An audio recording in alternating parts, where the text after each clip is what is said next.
Good morning, Pittsburgh. You're listening to Maximize Living Radio. I'm Dr. Alex Pattison on air with Dr. Aaron Greiner. And as always, this morning, we're here to teach you, to inspire you, and to coach you to your maximize living potential. And I want to go through a phrase that I feel that myself and Dr. Aaron hear almost on a weekly basis whenever it comes to our practice members' health and whenever it comes to our practice members' well-being.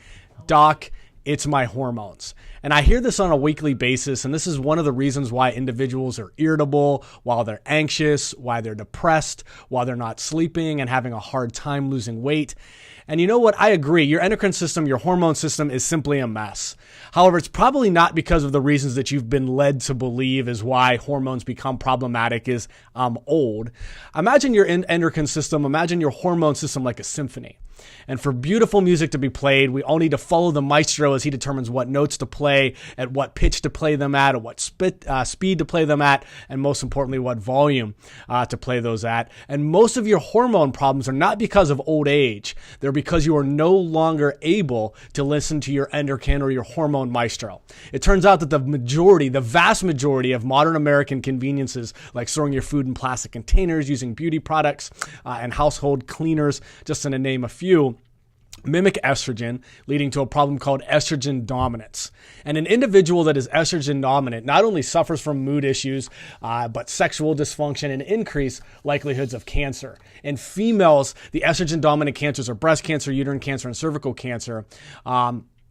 In males, estrogen dominance can lead to decreased libido. In young girls, this can lead to early maturation of puberty. And in boys, estrogen dominance is even beginning to show now the development of breast buds. That's how horrific our endocrine system and our hormone systems have become in our modern society. So think of health and the marital consequences that can succumb to a family that is living in estrogen dominance.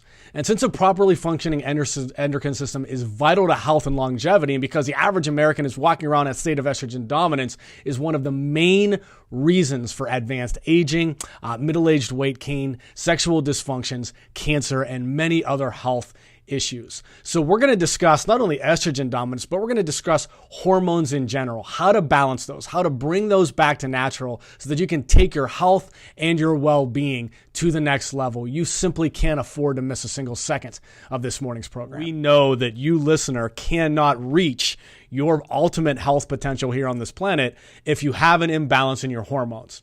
Now, I think most people that we consult whenever it comes to their health understand hormonally that perhaps they are dealing with an issue.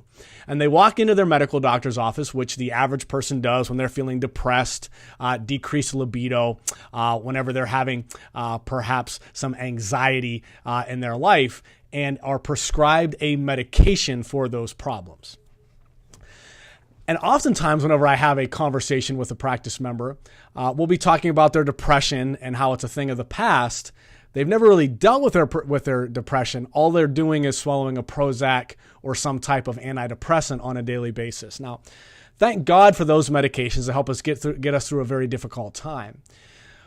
But if we are simply trying to recreate hormone health by swallowing a pharmaceutical, we are literally creating a landslide, an avalanche effect that is going to come back down the road, lead to accelerating aging, can lead to obviously some mood disorders, can lead to sexual dysfunction, estrogen dominance, and a whole gamut of health issues if we're not figuring out the cause of our problems. Because I think most of us can understand that a problem that they have with anxiety is not due to a lack of an Ativan medication inside of their life.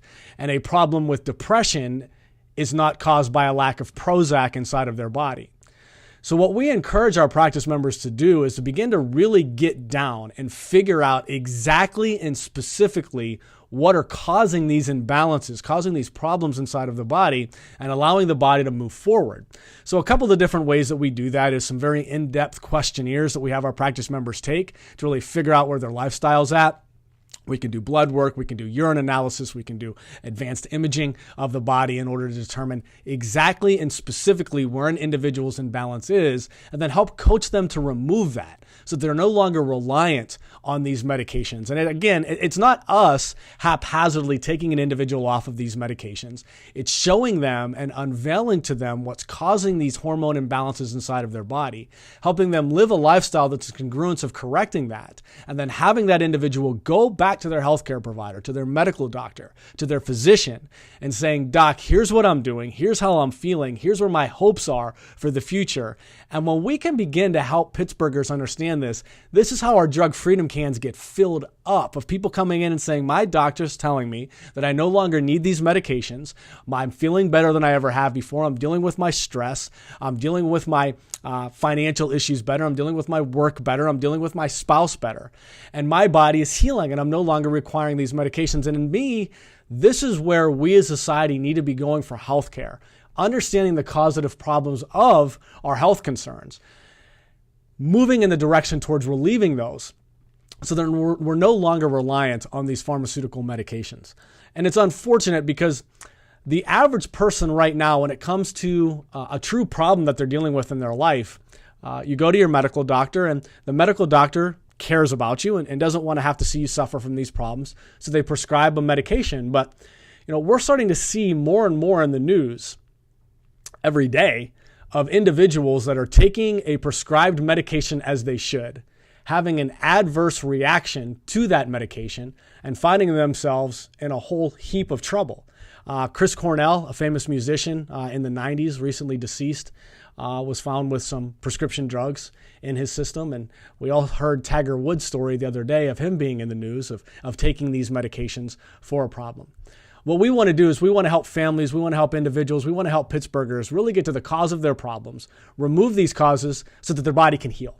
So as we're moving forward, when it comes to health, when it comes to well-being, anytime that we're dealing with an endocrine disorder, anytime that we're dealing with a hormone problem, this can throw our body completely out of track, completely offline, and lead to horrific health issues. I've been reading some research recently that's discussing the importance of gut health to hormone health. Now listen to this. When I started talking to our practice members about this, when I started getting up on social media and talking about this, a lot of people were completely in disbelief. But here's where science is at right now in terms of mental health and in terms of mood health. Bacteria have now been discovered in our guts that depend on our brain chemicals for survival, which means that the bacteria in our gut require hormones in order for them to leave. Specifically, these bacteria that are being studied right now are consuming a molecule or hormone called GABA, G-A-B-A. And this hormone is really crucial for calming the brain down, for helping us feel relaxed. In fact, these bacteria are gobbling it up. And this is one of the reasons why we live in a society that is so anxious, so on edge, dealing with so many frustration issues. And it could very well be that this bacteria in our gut that's gotten out of control as a result of living the standard American lifestyle is not only causing digestive issues, but is now causing mood disorders from everything from anxiety to depression. A researcher and his colleagues in Northeastern University in Boston discovered that they could not only grow this species, but if they provided these GABA molecules, these brain chemicals, that it literally flourished. It grew. Nothing made this bacteria grow outside of this specific brain chemical. So if we have an imbalance in our gastrointestinal health, if we have a problem in our digestive system, this can throw off our brain chemistry and lead to everything from anxiety to depression to all mood disorders, because GABA acts by inhibiting signals from nerve cells, calming down the activity of the brain. So it's no surprise that this gut bacteria needs them in order to grow and reproduce. Having abnormally low levels of GABA is linked to depression, mood disorders. So if you suffer from depression or you suffer from a mood disorder, if you're anxious, perhaps you're medicating for one of these problems, or you have a family member that's medicating for one of these problems, we want to show you how to naturally fix this at our hormone repair workshop coming up at 2 locations right here in Pittsburgh. 2 workshops that we have coming up on Monday, June 26th at 6:30 p.m. right here in Pittsburgh. Now, we geographically make this very simple for every Pittsburgher to attend. We have a South Hills location at Gianna Villa's family restaurant, and we have a Cranberry Township location. We're going to get plugged into that hormone repair dinner/workshop. Food will be served. The laughs will be had. We're going to have a ton of fun. I don't think we've ever had anybody come to one of these workshops and be like, boy, I got nothing out of that. In fact, usually after we do one of these workshops, there's a line of people waiting to talk to me, talk to my staff, talk to Dr. Nick, and talk to Dr. Aaron, and just say, I wish I would have been here 5, 6, 10, 20 years ago as I've been dealing with these issues, and now I finally feel that there's been light shed on the causative factors of my issues. I feel like the blinders have been taken off of me, and now I'm excited to go through with you through a process of showing me, teaching me, leading me through a process of allowing my body to heal. If you want to help take the health of your congregation to the next level, if you're ready to see some individuals that you love, that you care, that you worship with, see their health improve, we have an amazing church program, Winning My Race. And it's an amazing program that allows us to sit down, teach people the healing principles that each and every one of us was put onto this planet to experience. If you think your church is in need of a health ministry, if you'd like to have some fun with your congregation and see individuals' lives improve, we'd love to sit down with you and discuss that program. And as a Pittsburgh boy, I must say, let's go Pens.